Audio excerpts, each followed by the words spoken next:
Guys, আশা করি সবাই ভালো আছেন। আমার ভাড়া সেই কাজ চলছে। দেখতে পাচ্ছেন সিমেন্ট দিয়ে কীভাবে দোকানে এগুলি দিচ্ছে। বর্তমান নাই লোক টোনাইতে বসিয়েছে সিঙ্গার মধ্যে প্রচুর রোদ উঠেছে। এদিকে কয়লার গাড়ি একটা এসেছে, ওটা খালি করতেছে। তার মাঝখানে দেখলাম আমাদের ভাটার পাশে রেল লাইনটিতে রেলের কাজ হইতেছে।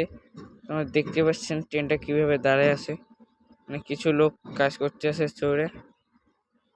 এটা হলো ট্রেনের রাস্তা আমাদের। এমন এমন ভিডিও পাওয়ার জন্য আমাদের চ্যানেলটাকে সাবস্ক্রাইব করে দেবেন। তাছাড়া আমাদের ভিডিও এইভাবে পাবেন না। ট্রেনটাকে আরেকবার জুম করে দেখে দিই। এই দেখেন কত লোক চড়েছে।